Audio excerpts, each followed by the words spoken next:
ने एकदम छोटी छोटी जगह से अपने बंद कमरों से निकलकर इतिहास रच दिया है। बहुत जबरदस्त मेहनत की है, बहुत जबरदस्त। जो भी ऑफिस के लिए मैं जर्नी टाइम लेती थी उसमें मैंने सोचा कि एक ऑडियो नोट ले लेती हूँ अपने लिए। अपने आप खुद प्रिपेयर करती थी उसको, जो भी एनसीईआरटी के नोट्स होते। अभी आपने देखा था थोड़ी देर पहले ही अलग सर अपने चैनल पे लाइव थे यूट्यूब पे, जहां पर वो नीट की अमेजिंग स्टोरीज शेयर कर रहे थे, बच्चों के स्ट्रगल की। समझ में आया? हाँ ना?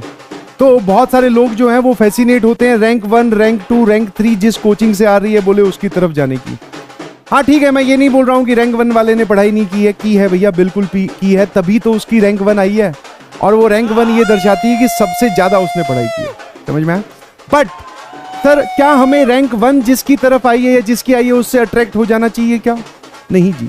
आप देखो कि स्ट्रगल वाली सिचुएशन कहाँ है। अभी मैं देख रहा था वो वीडियो, अभी दोनों क्लासेस के बीच में मैं वो वीडियो देख रहा था। वहां पर एक लड़की अपनी स्टोरी शेयर कर रही है कि जो कि जॉब करते हुए, समझ में आया, जॉब करते हुए, मोस्ट शायद क्लर्क का जॉब करते हुए, अपने घर का पेट पालते हुए भी पढ़ाई कर रही है। और कब कब पढ़ रही है, टाइम एक्सट्रैक्ट कर रही है अलग अलग जगह से। बोले मेट्रो में ट्रैवल कर रहे हैं तो मेट्रो में हमारे पास आधा घंटा है या 45 मिनट है, तो बोले लेक्चर देख लेते हैं। समझ में? तो डेडिकेशन लेवल आप देखिए प्लीज। तू रास्ते में ईयरफोन लगा के ऑडियो नोट सुनते हुए रितु, उसके बारे में कुछ बात करें। एक्चुअली मेरे पास टाइम बहुत कम था, क्योंकि जो भी ऑफिस के लिए मैं जर्नी टाइम लेती थी उसमें मैंने सोचा कि एक ऑडियो नोट ले लेती हूँ अपने लिए। अपने आप खुद प्रिपेयर करती थी उसको, जो भी एनसीईआरटी के नोट्स होते थे और बाकी कुछ भी फॉर्मूला वगैरह, ऑर्गेनिक का कोई minus side effect plus side effect के ऑर्डर्स थे, उन सबको मैंने अपनी आवाज़ में पहले रिकॉर्ड किया। फिर उनको मैं मेट्रो में जाते हुए या बस में जाते हुए सुनती थी, जिससे मेरा रिवीजन बहुत अच्छे से हो जाता था। बस यही ऑडियो नोट्स। बेटा और बैकलॉग के बारे में बताओ, बैकलॉग नहीं है तुम्हारा कभी? नहीं सर, बैकलॉग बैकलॉग कभी नहीं आया। मैं हमेशा सोचती थी कि बच्चे बैकलॉग यह लिखते थे टेलीग्राम में, बट मैं वीकडेज में 6 आवर्स निकाल पाती थी और वीकेंड्स में 10 to 12 आवर्स निकालती थी। सारे लेक्चर्स, डीपीपीज, टेस्ट सब कुछ टाइमली देती थी और बैकलॉग मेरा नहीं हुआ था कभी भी एक डे। जी सर, जॉब करते जी सर। आज के बाद कोई नहीं पूछेगा बैकलॉग के लिए। अब कितने घंटे की जॉब थी? सब पूरा सुबह हम 8 o'clock तैयार होते थे, 9 निकल जाते थे, 10 to 5:30 जॉब और 6:30 तक मैं घर आती थी। हाँ जी सर। आपका छोटा भाई वो रहा सर पीयूष। आप भी आ जाओ। मैम आप भी आ जाओ। मैम आप भी आ जाइए। आ जाइए। अरे नहीं। अरे सो ये प्रयास बैच में थे और ये भी आईआईटी में सेलेक्ट हुए हैं इस बार, राइट? तो ये दोनों भाई बहन एक घर से सेलेक्ट हुए हैं, आईआईटी दिल्ली। अरे क्या बात है, ये आईआईटी दिल्ली में जा रहा है, क्या बात है, एक डॉक्टर एक इंजीनियर की घर से। सो बहुत बहुत बधाई आप दोनों को। एक हम लोग माला पहनाते हैं। एक सेकंड सर, आप ही पहना दो दोनों को।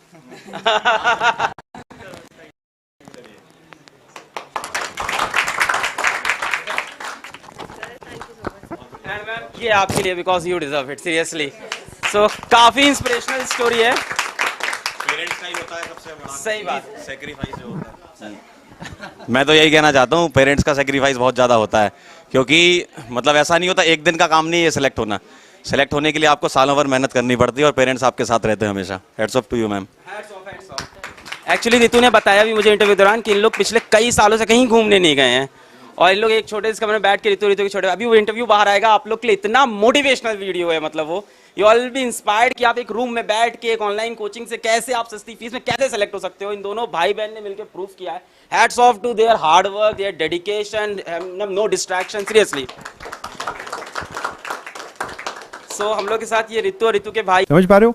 तो बहुत सारे लोगों ने बोलते ना एकदम छोटी छोटी जगह से अपने बंद कमरों से निकलकर इतिहास रच दिया है। यस, बहुत जबरदस्त मेहनत की है, बहुत जबरदस्त मेहनत की है, अमेजिंग मेहनत की है। और उसका जो रिजल्ट है आज उनके घर पे अगर आप सेलिब्रेशन देखोगे तो भैया इतना ज्यादा सेलिब्रेशन और खुशी का माहौल है उनके घर पे कि यू कांट बिलीव। अगर सेम माहौल आप अपने घर चाहते हैं तो उस लेवल की डेडिकेशन, उस लेवल का हार्डवर्क कीजिए। समझ में आया? हल्की हार्डवर्क और हल्के डेडिकेशन की कोई जगह नहीं है, कोई वैल्यू नहीं है, कोई कदर नहीं है। अगर 100 चाहिए और आप 99 पे रुक गए तो आप 0 वाले के ही बराबर है। यही कंपटीशन का असली सच है। समझ में आया? आपने बोला कि सर मैंने तैयारी की, मैंने पढ़ा और सर मैं थोड़ा सा पीछे रह गया, तो थोड़े सी की कोई कमी नहीं है, समझ में आया, थोड़ी सी की कोई गिनती नहीं है, सब लोग यही बोलेंगे कि इसका सिलेक्शन नहीं हुआ। तो जो मोटिवेशन आप ढूंढ रहे हैं इधर उधर मार्केट में, वो आपके पास ही है, समझ में आया। ऐसी स्टोरीज सुना कीजिए प्लीज। हाँ, यूट्यूब चैनल्स पे डल चुकी है, कंपटीशन वाला नीट की स्टोरीज है, फिर जेई वाला पर है, समझ में आया। रियल स्ट्रगल की स्टोरी आप देखोगे तब आपको मोटिवेशन आएगा कि हाँ यार, ये हमारे ही जैसा देखने वाला लड़का हमारी ही उम्र का है, जब ये कर सकता है तो हम क्यों नहीं। यस और नो, समझ में आया।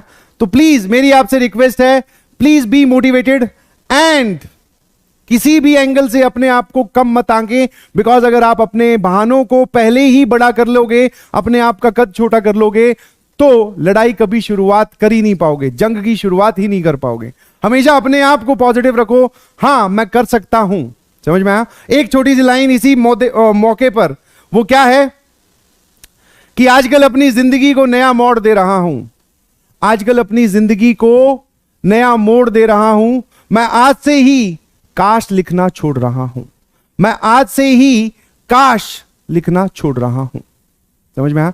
तो you can do the same. और अगले साल जब जेई मेंस और एडवांस का रिजल्ट आएगा, तो यही जो आपकी स्टोरी जो आप अभी लिख रहे हैं वो बच्चों तक पहुंचनी चाहिए, दूसरे जो तुम्हारे जूनियर्स हैं उन तक पहुंचनी चाहिए कि हाँ भाई, इन भैया ने ऐसी स्ट्रगल की थी और ये रैंक लेके आए हैं, तो ऐसी स्ट्रगल हम भी कर सकते हैं, ठीक है। तो बी एन एग्जाम्पल। कितने लोग तैयार हैं मोटिवेटेड रहकर पढ़ाई करने के लिए। और सर अब समय ज्यादा बचा नहीं है, नवंबर मंथ में एंटर कर चुके हैं, देन दिसंबर, फरवरी, मार्च में तो जाके सर पेपर आने स्टार्ट हो जाएंगे, और मोस्ट प्रोबेबली जनवरी में भी हो सकता है, अभी कोई ऐसा क्लियरेंस नहीं है। बट हाँ sir, we are fully motivated and fully prepared. और अगर फुली प्रिपेयर्ड नहीं भी हो तो कोई बात नहीं, लगे रहिए पढ़ाई में, प्लीज लगे रहिए। और जितना भी टाइम आपको मिले, इन स्टोरीज से ये पता चलता है कि उन्होंने टाइम को एकदम बोले टाइम का निचोड़ निकाल दिया है, बोले यूटिलाइज उसको इतने अच्छे तरीके से किया है कि और कोई कर ही नहीं सकता।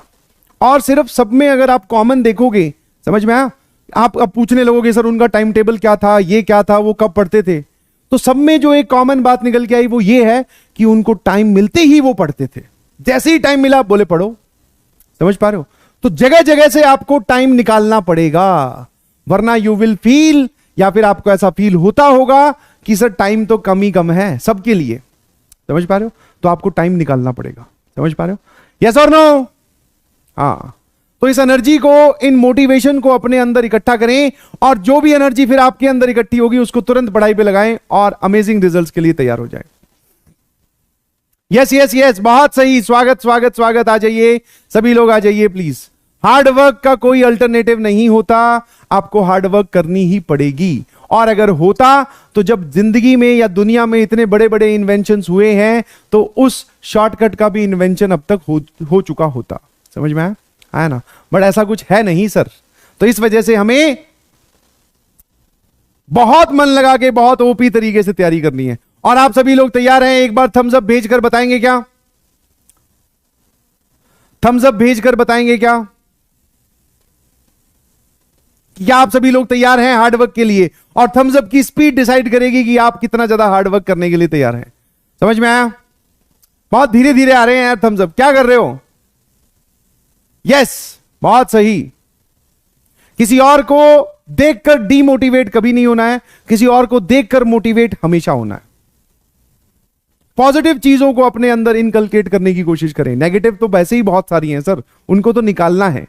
बहुत बढ़िया, बहुत बढ़िया। तो क्या मैं ये एक्सपेक्ट कर सकता हूं कि अगली साल लक्ष्य बैच से कम ज्यादा नहीं तो ऐसी 1000 स्टोरीज मुझे मिलनी चाहिए जो हम दुनिया को दिखाएं और दुनिया बोले वाह क्या गजब किया है। यस और no? Very good, very good, very good, very good, very good. Love you all. बहुत बढ़िया यार, बहुत बढ़िया। Everybody should feel motivated. हाँ, आप इधर उधर मत देखें। किसी और के रिसोर्सेज के बारे में आपको ऐसा लगता होगा कि उसके पास एसी वाला कमरा है, बढ़िया लैपटॉप है, हेडफोन बहुत अच्छे वाले हैं। ये सब टेम्परेरी चीजें, ऐसा नहीं है भैया। लोगों ने मोबाइल, और वो भी सेकेंड हैंड मोबाइल जिसकी स्क्रीन टूटी हुई है, टेप से चिपका के रखा हुआ है मोबाइल को। ऐसे ऐसे मोबाइल्स में जिसमें चार्जर कनेक्ट करके ही रखना पड़ता है, बैटरी बहुत ज्यादा डेड है, ऐसे मोबाइल्स में पढ़ाई करके भी नीट और जेई फोड़ा है। समझ पा रहे हो? तो अपने बहानों को बड़ा मत होने दीजिएगा। समझ में आया? और एक बार आपने उनको बड़ा होने दिया तो फिर वो तुम्हें कभी बड़ा नहीं होने देंगे। ध्यान रखिएगा प्लीज इस बात का।